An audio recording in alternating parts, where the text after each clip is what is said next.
नमस्कार प्यारे साथियों, आप सभी का पुनः स्वागत है अपने YouTube चैनल उत्तराखंड टीचिंग परीक्षा की क्लास में। जुड़ जाइए एक सकारात्मक ऊर्जा के साथ।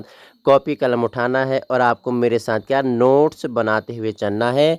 30 महत्वपूर्ण एमसीक्यूज करेंगे विथ एक्सप्लेन। ठीक है, 30 एमसीक्यूज करेंगे लेकिन उनकी व्याख्या हम 100 क्वेश्चन के बराबर करेंगे। आगामी आने वाला जो आपका यूके ट्रिपल एससी हो जाए, चाहे यूके पीएससी हो जाए, उन सभी के दृष्टि से महत्वपूर्ण होगा और उन लोगों के लिए ज़्यादा इंपॉर्टेंट होगा जो यूटेट की तैयारी कर रहे हैं। ठीक है, हिस्ट्री, पॉलिटिकल साइंस, ज्योग्राफी के हमने इसमें क्वेश्चन क्या लगाए हुए हैं। बहुत ही महत्वपूर्ण सेशन है, जुड़ना है और वीडियो उन लोगों तक पहुंचानी है जहां संसाधनों के अभाव है। बाकी इस वीडियो की पीडीएफ आपको यूके टीचिंग परीक्षा के टेलीग्राम ग्रुप में अवेलेबल हो जाएगी। क्वेश्चन नंबर पहला है, Magadh and Anga plains are parts of which of the following. पूछ रहा है कि मगध एवं अंग के मैदान निम्नलिखित में से किसके हिस्से हैं। चार ऑप्शन आपके पास दिए हुए हैं। जो मगध था, हमने आपको 16 महाजनपद बताए थे। ठीक है, हमने बताया था अंगुत्तर निकाय में हमने क्या 16 महाजनपदों के बारे में बताया था। उसी में मगध और अंग के बारे में भी हमने परिचर्चा की थी, क्योंकि जो मध्य गंगा का मैदान था वो वाला, ठीक है, जो मिडिल गंगा वैली थी उसमें क्या आपका मगध और अंग पड़ते थे, जो उस समय का क्या शक्तिशाली क्या हुआ करता था, राज्य हुआ करता था। और वहां का राजा हमने आपको बताए थे कौन कौन से राजा आए। तो मगध एवं अंग के मैदान किसके मध्य हैं, तो ये आपका गंगा के मैदान के मध्य हैं, मध्य गंगा के मैदान। अगर मध्य गंगा के मैदान की बात करूं तो ये आपका यूपी से लेके, ठीक है, आपका यूपी से लेके कहां तक, पूर्वी यूपी से लेके संपूर्ण बिहार तक था। ठीक है, 50 से 100 मीटर ऊंचा 100 मीटर ऊंचा पर आपका क्या था, मध्य गंगा का मैदान था। पूर्वी उत्तर प्रदेश से लेकर संपूर्ण बिहार वाला क्षेत्र था। गंगा का उद्गम स्थान हमने बताया था कि गंगोत्री। ठीक है, गंगोत्री से आती है भागीरथी और सतोपंथ से आती है अलकनंदा, दोनों देवप्रयाग में संगम करती है। वहां से किसके रूप में, गंगा के रूप में जानी जाती है। और सबसे पहले मैदानी क्षेत्र में कहाँ उतरती है, हरिद्वार में उतरती है।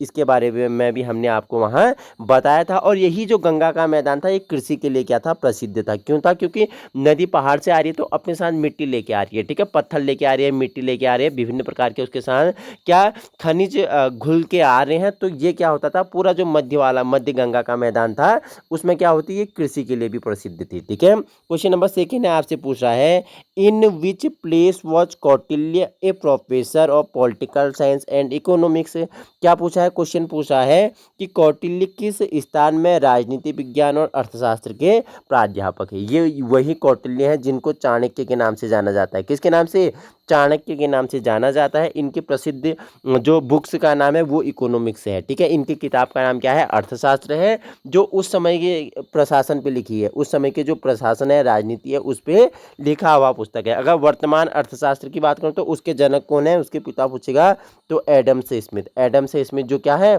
वर्तमान का अर्थशास्त्र है, उसके जनक एडम से स्मिथ है। अगर पूछेगा कि जो अर्थशास्त्र है मेन, ठीक है, जो चाणक्य कौटिल्य द्वारा जिसकी रचना हुई थी, ठीक है, किस भाषा में है आप मुझे बताएंगे। ठीक है, तो पूछा कि ये कहाँ के क्या थे, प्राध्यापक थे, ये तक्षशिला के, कहाँ के, तक्षशिला के। ऑप्शन सी, ये तक्षशिला के प्राध्यापक थे। कहाँ पड़ता है, पाकिस्तान में। तक्षशिला कहाँ पड़ता है आप मुझे बताना। ठीक है, तक्षशिला के ये क्या थे, प्राध्यापक थे पॉलिटिकल साइंस और अर्थशास्त्र का। तो ऑप्शन सी आपका क्या हो जाएगा, राइट आंसर हो जाएगा। क्वेश्चन नंबर आपके लिए थर्ड है, पूछ रहा है, प्राचीन भारतीय धातुकर्म का आश्चर्य लोहे का स्तंभ। ठीक है, आज तक इसमें जंग नहीं लगा है। ठीक है, लोहे का बना क्या है, स्तंभ है, आज तक इसमें जंग नहीं लगा हुआ है।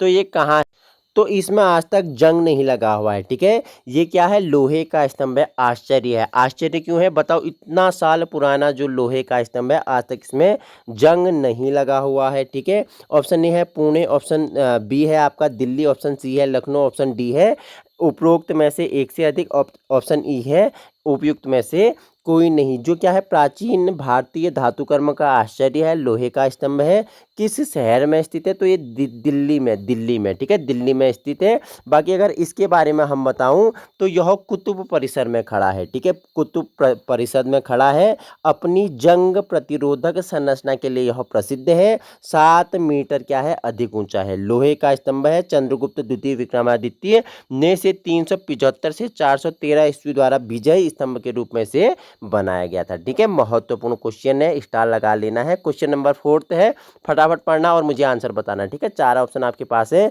कि ऐतिहासिक दक्षिणापथ नामक क्षेत्र का विस्तार था। बताइए कहाँ था? जो दक्षिणापथ नामक क्षेत्र था उसका विस्तार कहाँ था? इतिहास का एक दक्षिणापथ था, तो उसका क्षेत्र का विस्तार कहाँ तक था, वही आपसे पूछ रहा है। फटाफट बताएंगे, मेरे पास 4 ऑप्शन है, मैं आपके लिए ऑप्शन लगाए हुए हैं, आप बताएंगे मुझे कहाँ था, फटाफट आंसर देंगे मुझे। तो ऑप्शन ए आपका है between Vindhyachal mountain range and Krishna river. Krishna नदी की 2 सहायक नदियां मैंने आपको बताई थी, कौन कौन सी?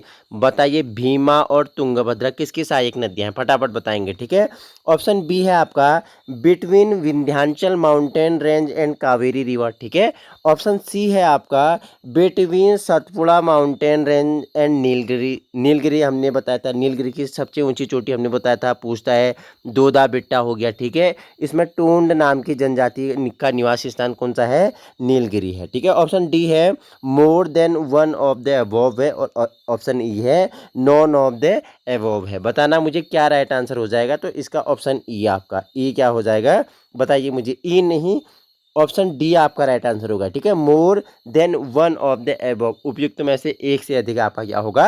राइट आंसर हो जाएगा। ठीक है, जो भारतीय इतिहास में दक्षिणापथ क्षेत्र के तहत विंध्यन पर्वत श्रेणी आती थी। ठीक है, कृष्णा नदी एवं कावेरी नदी तक के क्षेत्रफल को शामिल किया जाता था। इसमें सतपुड़ा से नीलगिरी पर्वत श्रेणी को का क्षेत्र भी इसमें शामिल किया जाता था। ठीक है, तो जो दक्षिणापथ वाला क्षेत्र था उसमें आपको विंध्यन पर्वत श्रेणी से कृष्णा नदी एवं कावेरी नदी तक। ठीक है, दूसरा आपका कहाँ? सतपुड़ा से नीलगिरी पर्वत श्रेणी तक इसे शामिल किया जाता था। ठीक है, जो आपका दक्षिणापथ था। ठीक है, क्वेश्चन नंबर 5 है, इंपोर्टेंट है। मोहम्मद बिन तुगलक के शासनकाल में भारत आए प्रसिद्ध मुस्लिम खोजकर्ता। ठीक है, मुस्लिम यात्री था। ठीक है, किसके शासनकाल में? मोहम्मद बिन तुगलक के शासनकाल में आया था। तो कौन आया था? Ibn Battuta. कौन? Ibn Battuta. आपसे पूछेगा कि इब्न बतूता किस के शासनकाल में भारत आया था? तो मोहम्मद बिन तुगलक के शासनकाल में इब्न बतूता क्या आता है? भारत आता है। तो यह किस देश का था? तो यह कहाँ का था? अफ्रीका। याद रखना, अफ्रीका के मोरक्को नाम का स्थान से आया था। मोरक्को के नाम के स्थान से आया था। ऑप्शन बी आपका। ठीक है, मोरक्को कहाँ है? अफ्रीका में। इब्न बतूता किसके शासनकाल में? मोहम्मद बिन तुगलक आपका राइट आंसर हो जाएगा। ठीक है, आपका क्या हो जाएगा? मोहम्मद बिन तुगलक। और इब्न बतूता को दिल्ली का काजी जज भी किसने इसने नियुक्त किया था। ठीक है, क्वेश्चन नंबर 6 है, निम्नलिखित में से ब्रिटिश शासनकाल के दौरान भारतवर्ष के अंतर्गत निर्विनीकरण का कौन सा मुख्य कारण था? कौन सा मुख्य कारण था बताइए मुझे। ऑप्शन 4 आपको दिए गए हैं, कौन सा राइट आंसर हो जाएगा?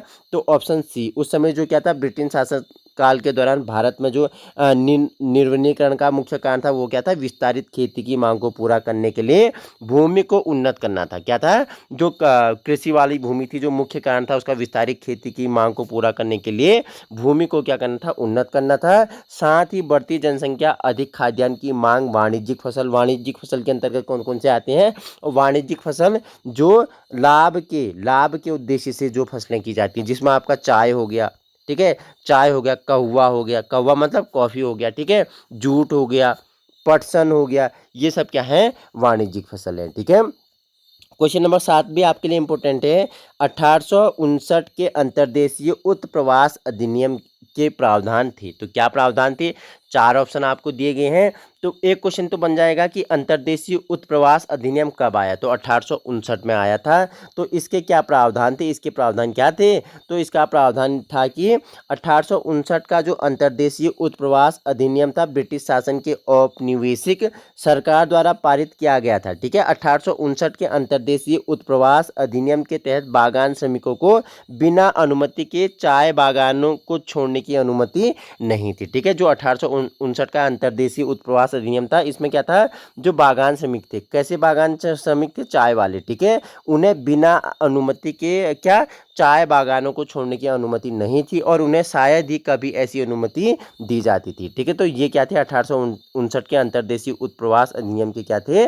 ये प्रावधान थे। असम में क्या? बागान श्रमिकों की आजीविका की स्वतंत्रता को गंभीर रूप से प्रतिबंधित इसने कर दिया था। ठीक है, इंपोर्टेंट क्वेश्चन है। क्वेश्चन नंबर 8वां है आपके लिए, निम्नलिखित में से किस तिथि को रानी विक्टोरिया की उद्घोषणा जारी हुई? तो किस तिथि को? मैंने आपको पहले ही बताया था। तो ऑप्शन सी। ठीक है, 1 नवंबर 1858, 1 नवंबर 1858 आपका क्या हो जाएगा सर, राइट आंसर हो जाएगा। ठीक है। क्वेश्चन नेक्स्ट 9वां है आपके लिए, निम्नलिखित में से किसने रानी लक्ष्मीबाई को ग्वालियर पर अधिकार करने में सहायता की थी। ठीक है, इसने ना अफगान अफगान का एक शासक था, नाम क्या था बताना मुझे। ठीक है, अफगान का एक शासक था, नाम उसका था बंदा नवाब अली। ठीक है, बंदा नवाब अली को इसने क्या राखी भेजी थी और उसे अपना भाई मानती थी। ठीक है, उसको पत्र लिखा और बोला कि मेरी लाज रख लो। ठीक है, बंदा नवाब 10,000 सैनिकों के साथ झांसी लड़ने पहुंच जाता है। ठीक है, तो अफगान था बंदा नवाब अली, आपका क्या हो जाएगा, right answer option A Afghan था। ठीक है, अफगान बंदा नवाब बंदा कौन था, बंदा नवाब अली। ठीक है, क्वेश्चन नेक्स्ट है आपके लिए, क्वेश्चन नंबर 10वां है आपके लिए, पूछा है, इंपोर्टेंट क्वेश्चन है, 1857 के विद्रोह को किसके द्वारा पहली बार प्रथम भारतीय स्वतंत्रता संग्राम के रूप में वर्णित किया गया है। ठीक है, एनसीईआरटी में भी है ये। ठीक है, जो 1857 का विद्रोह था उसको किसके द्वारा पहली बार प्रथम भारतीय स्वतंत्रता संग्राम के रूप में वर्णित किया गया, तो ये वी डी सावरकर। ठीक है, वी डी सावरकर की एक प्रमुख किताब थी, किताब का नाम क्या था, पुस्तक का नाम भी आप मेरे साथ लिखना। इससे पहले जो हमने प्रमुख किताबें थी, बार बार परीक्षाओं में पूछी हुई पुस्तकें थी, उनको भी बताया था मैंने आपको एक पुस्तक का नाम बताया था, पुस्तक था द इंडियन लिखते रहना, the Indian war of independence, war of independence. ठीक है, इंडिपेंडेंस लिखते रहना है, the Indian war of independence किसकी पुस्तक है, ये किसकी है, सावरकर की है। इन्होंने ही क्या कहा था, पहली बार प्रथम भारतीय स्वतंत्रता संग्राम के रूप में इसे वर्णित किया था। ठीक है, तो कब लिखा था इन्होंने, जो किताब थी इनकी the Indian war of independence, तो 1857 में लिखा था। ठीक है, 1857 में लिखा था। ठीक है, क्वेश्चन नंबर देखो, क्वेश्चन नंबर नेक्स्ट है आपके लिए 11वां, पूछ रहा है, इंपोर्टेंट क्वेश्चन है। ठीक है, किस अंग्रेज सैन्य अधिकारी, ठीक है, अधिकारी मतलब जनरल, ठीक है, ने झांसी की रानी को यह कहते हुए श्रद्धांजलि दी थी कि यहाँ वह औरत सोई हुई है जो विद्रोहियों में एकमात्र मर्द थी। ठीक है, देखो अगर झांसी की रानी जब विद्रोह करती है, आंदोलन करती है ना, ये क्या करती है, तो इसके आंदोलन को कुचलने के लिए ह्यूरोज को भेजा जाता है, तो ह्यूरोज क्या हो जाता है, जीत जाता है, जिसमें रानी लक्ष्मीबाई की क्या हो जाती है, मृत्यु हो जाती है। और उसके कब्र पे खड़े होकर क्या बोलता है, ह्यूरोज बोलता है कि यह वह औरत सोई हुई है जो विद्रोहियों में एकमात्र मर्द थी। तो यह किसने कहा, तो यह ह्यूरोज, ऑप्शन ए ह्यूरोज के कथन है, किसके हैं, ह्यूरोज के, ऑप्शन ए आपका क्या हो जाएगा, राइट आंसर हो जाएगा। क्वेश्चन नंबर 12 है आपके लिए, 1857 के विद्रोह के दौरान नाना साहब ने खुद को घोषित किया। ठीक है, मुगल सम्राट, इसने क्या अपने आप को पेशवा, ऑप्शन ए इसने क्या पेशवा घोषित किया अपने आप को। ठीक है, पेशवा घोषित किया, ऑप्शन ए आपका क्या हो जाएगा, राइट आंसर हो जाएगा। क्वेश्चन नंबर 13 है आपके लिए, इंपोर्टेंट है, बंकिम चंद्र चटर्जी का उपन्यास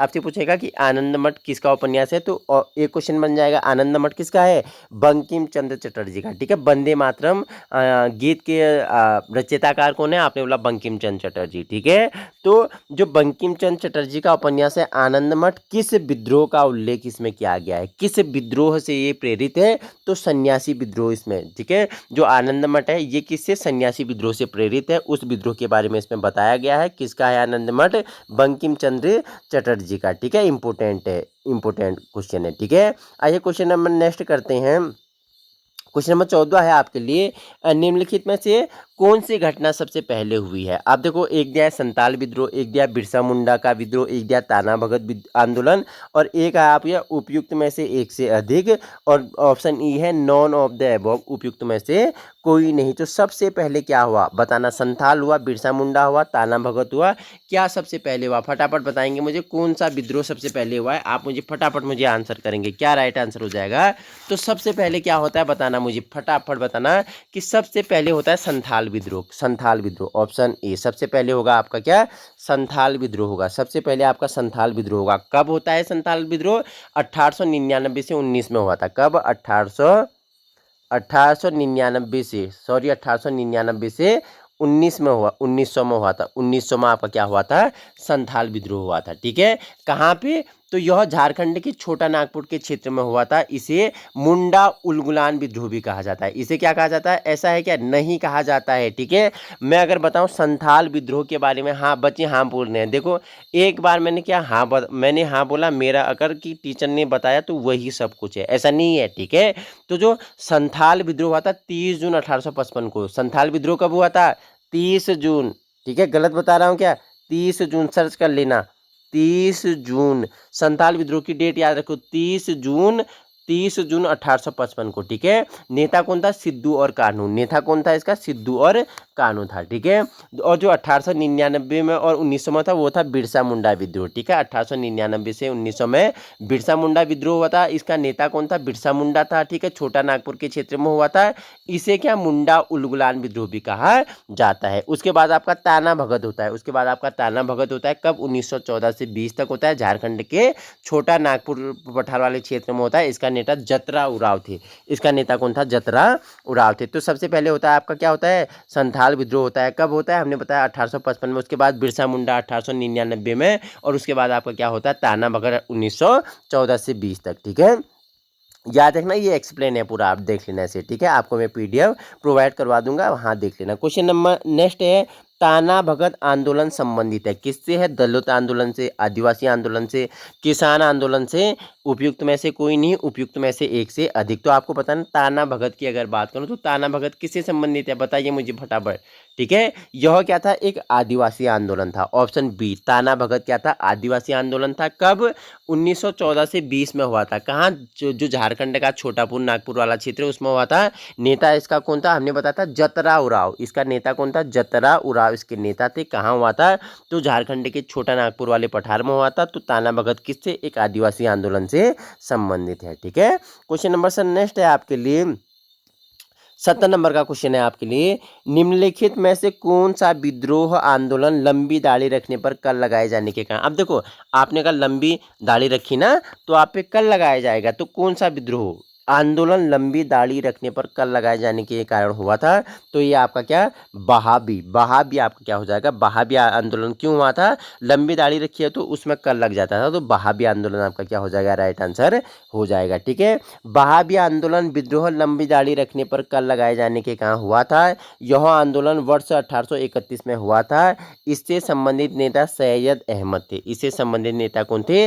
सैयद अहमद थे। ठीक है, क्वेश्चन नंबर 18 है आपके लिए, शोषणकारी शक्तियों के खिलाफ नए कर प्रणाली का विरोध किसने किया था? ठीक है, जो शोषणकारी शक्तियां थी उसके खिलाफ नए कर प्रणाली का जो विरोध था वो किसने किया था? वो खादिश के जनजाति ने किया था। ठीक है, या बिहार में संघातों ने किया था, या छोटा नागपुर के जनजातियों ने किया था। उपरोक्त में से एक से अधिक, उपरोक्त में से कोई नहीं। तो बताना है किसने। हमने बताया था क्या क्वेश्चन क्या पूछा था? हमने आपसे पूछा था कि शोषणकारी शक्तियों के खिलाफ नए कर प्रणाली का विरोध किसने किया था? तो ये किसने किया था? संथाल विद्रोह। ठीक है, संथाल विद्रोह किसने किया था? बताना मुझे। जो क्या था? बिहार के संथाल, बिहार के संथाल, संघात नहीं है, संथाल विद्रोह ने किया था। ठीक है, क्वेश्चन नेक्स्ट है आपके लिए 1832 से 33 के बीच कोल विद्रोह का नेतृत्व किसने किया? इंपॉर्टेंट क्वेश्चन है, हिस्ट्री से पूछ लेगा कि जो 1832 से 33 में के बीच कोल विद्रोह हुआ था उसका नेतृत्व किसने किया था? बताना मुझे, उसका नेतृत्व किसने किया? 19 का क्या राइट आंसर हो जाएगा? फटाफट मुझे बताएंगे 19 का क्या राइट आंसर हो जाएगा? किसने किया था? बताना मुझे, किसने किया था? फटाफट बताओ मुझे। तो जो कोल विद्रोह का नेतृत्व था वो बुधू भगत। ठीक है, बुधू भगत। ठीक है, बुधू भगत, बुधू भगत हो गया। ठीक है, जोवा भगत, जोवा भगत लिख लेना, जोवा भगत, जोवा भगत और जिंद्राह मानकी जैसे नेताओं ने किया था। ठीक है, बुधू भगत, जोवा भगत और जिंद्राह मानकी जैसे नेताओं ने किया था। ठीक है, क्वेश्चन नंबर नेक्स्ट है आपके लिए 20 नंबर का क्वेश्चन है आपके लिए, 1817 में कलकत्ता में हिंदू कॉलेज की स्थापना किसने की थी? बहुत इंपॉर्टेंट क्वेश्चन है, बहुत बार परीक्षाओं में पूछा है। जो 1817 में कलकत्ता में हिंदू कॉलेज की स्थापना हुई थी, ये Henry Vivian Derozio option A, option B है डेविड हेयर, ऑप्शन सी है जोनाथन डंकन, ऑप्शन डी है उपयुक्त में से एक से अधिक, और ऑप्शन ई है उपयुक्त में से कोई नहीं। अगर हम बात करूँ 1817 में कलकत्ता हिंदू कॉलेज, या तो आपको डेविड हेयर ऑप्शन मिलेगा, या राजा राम मोहन राय, या राजा राम मोहन राय। तो हमारे हमारे पास क्या है, राजा राम मोहन राय नहीं है, डेविड हेयर आपका क्या हो जाएगा, राइट आंसर हो जाएगा। ठीक है, देखो आइए जानते हैं 1817 में कलकत्ता में हिंदू कॉलेज की स्थापना राम मोहन राय एवं डेविड हेयर ने की थी। ठीक है, हिंदू कॉलेज वर्तमान में प्रेसिडेंसी विश्वविद्यालय के रूप में इसे जाना जाता है। ठीक है, क्वेश्चन नंबर 21 है आपके लिए। पोस्ट है देहरादून में इंपीरियल फॉरेस्ट रिसर्च इंस्टीट्यूट की स्थापना किस वर्ष हुई थी। बहुत ही इंपॉर्टेंट क्वेश्चन है, बहुत बार पूछा गया क्वेश्चन है। अगर हम बात करें वन अनुसंधान संस्थान इसे हिंदी में बोलते हैं, मतलब इंपीरियल फॉरेस्ट रिसर्च इंस्टीट्यूट मतलब वन अनुसंधान संस्थान। ठीक है, इसकी स्थापना की अगर हम बात करें तो 1878 में इसकी स्थापना हुई थी, लेकिन देहरादून में पूछ रहा है। ठीक है, तो अगर देहरादून में अगर देहरादून की बात आएगी तो इसका नाम आएगा क्या, बताओ, इसका नाम आएगा आपका क्या, वन अनुसंधान संस्थान। ठीक है, 1878 में ब्रिटिश इंपीरियल फॉरेस्ट स्कूल के रूप में हुई थी। 1906 में से इंपीरियल फॉरेस्ट रिसर्च इंस्टीट्यूट के रूप में पुनः स्थापित किया गया था। ठीक है, 1906 आपका आंसर राइट हो जाएगा। ठीक है, स्थापना तो इसकी कब हुई थी, 1878 में हुई थी। किस नाम से हुई थी, ब्रिटिश इंपीरियल फॉरेस्ट स्कूल के रूप में हुई थी। लेकिन 1906 की अगर हम बात करें तो इसे इंपीरियल फॉरेस्ट रिसर्च इंस्टीट्यूट के रूप में इसे स्थापित किया गया था, और 1991 में से विश्वविद्यालय अनुदान आयोग द्वारा डीम्ड विश्वविद्यालय घोषित किया गया था। यह क्या है, यह डीम्ड, ठीक है, डीम्ड विश्वविद्यालय है, डीम्ड विश्वविद्यालय। कब इसे घोषित किया गया था, 1991 में। ठीक है, तो क्वेश्चन नंबर 21 भी आपके लिए इंपोर्टेंट हो जाएगा। क्वेश्चन नंबर नेक्स्ट है आपके लिए 22, ये भी इंपोर्टेंट है, बहुत बार परीक्षाओं में पूछा गया है कि भारत के सर्वेक्षण विभाग की स्थापना किस वर्ष हुई थी। बहुत बार पूछा हुआ क्वेश्चन है, स्टार लगा लेना है। भारत में अगर सर्वेक्षण विभाग की स्थापना पूछेगा तो कब हुई थी, इसकी स्थापना हुई थी 1767। ठीक है,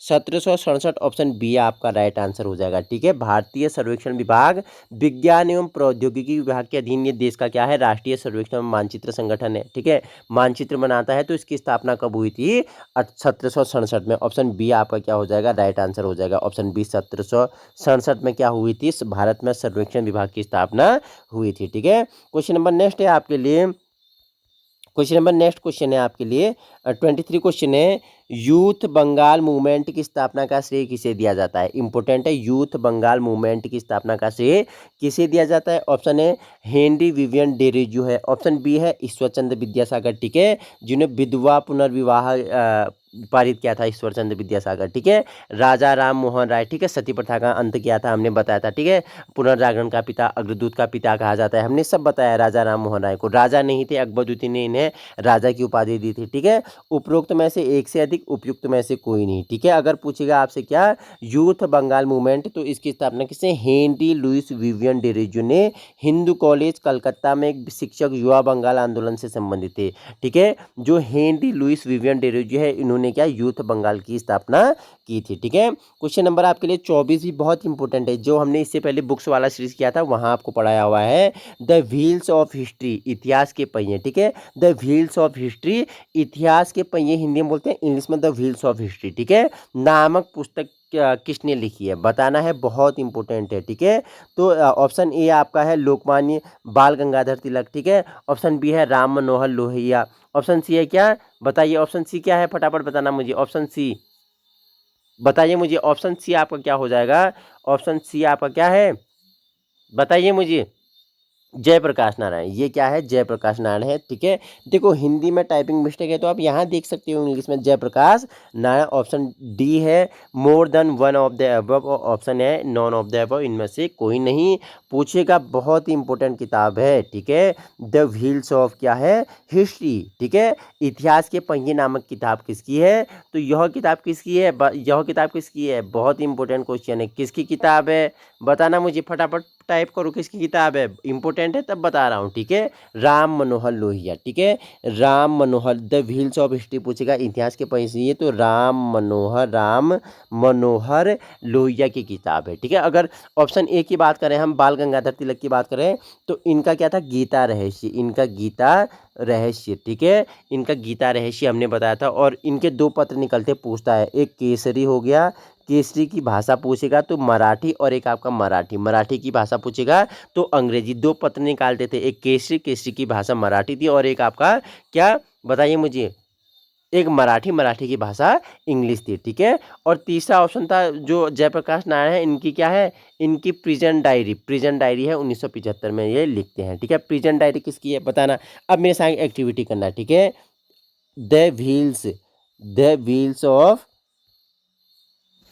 the wheels of history the wheels of history history किसकी किताब है, तो आपने बोला राम मनोहर लोहिया, ठीक है। दूसरी हमने गीता रहस्य किसकी है, बीजी तिलक, बाल गंगाधर तिलक, ठीक है। तीसरा हमने बताया प्रिजन डायरी, इंपोर्टेंट है, प्रिजन डायरी किसकी है, जयप्रकाश नारायण की, ठीक है। तो आइए जानते हैं किसकी है, जयप्रकाश नारायण की है, ठीक है। ऑप्शन देखो, द व्हील्स ऑफ हिस्ट्री किसकी है, राम मनोहर लोहिया की है, स्क्रीनशॉट ले लेना, ठीक है। गीता रहस्य किसकी है, लोकमान्य बाल गंगाधर तिलक की है। इनकी दो पत्रिकाएं हमने बताया था, केसरी की भाषा बताना, केसरी पत्र की भाषा बताना, और मराठी इसकी भाषा आप मुझे बताना, ठीक है। नेक्स्ट आपके लिए है क्वेश्चन नंबर 25 और आज का अंतिम क्वेश्चन है, पूछ रहा है अबुल कलाम आज़ाद द्वारा रचित किस पत्रिका का संपादन किया गया था, ठीक है। अबुल कलाम आज़ाद द्वारा पत्रिका पूछ रहा है, तो इन्होंने क्या, अल हिलाल और अल बिलाल, ठीक है, अल हिलाल और अल बिलाल। ऑप्शन आपका सी, अबुल कलाम आज़ाद की जो पत्रिका है अल हिलाल और अल बिलाल है, ठीक है। जमींदार किसकी है, तो जमींदार किसकी है, मौलाना जफ़र अली खान की है। जमींदार किसकी है, जफ़र अली खान की है, ठीक है। और पूछेगा क्या, कॉमरेड पूछेगा, तो ये किसकी है, कॉमरेड किसकी है बताना मुझे, कॉमरेड किसकी है, मोहम्मद अली जौहर की है, मोहम्मद अली जौहर की है। हमने तीनों ऑप्शन आपको बता दिया, ठीक है। जमींदार किसकी है, तो जमींदार किसकी है, मौलाना जफ़र अली खान की है। कॉमरेड किसकी है, मोहम्मद अली जौहर की है। अल हिलाल और अल बिलाल किसकी है, ये आपकी किसकी है, अबुल कलाम जी की है, ठीक है। तो आज हमने 25 क्वेश्चन किया, पूरे एक्सप्लेन किए, 50 क्वेश्चन के जितने हमने बता दिया है, ठीक है। इससे आगे 25 क्वेश्चन हम नेक्स्ट लेक्चर में करेंगे। जुड़ना है, वीडियो पसंद आए तो उन लोगों तक पहुंचाने की कोशिश करनी है जहां संसाधनों के अभाव है। बाकी इस वीडियो की पीडीएफ आपको यूके टीचिंग परीक्षा के टेलीग्राम ग्रुप में अवेलेबल हो जाएगा। आज ही जुड़ना है, उत्तराखंड के सभी परीक्षाओं की दृष्टि के लिए यूके SSC एंड पीएससी के लिए इंपॉर्टेंट होगा। बाकी आपके लिए जो टेट के लिए भी ये सेशन क्या होगा, महत्वपूर्ण होगा। आज ही जुड़ना है यूके टीचिंग परीक्षा के टेलीग्राम चैनल पे। Thank you so much.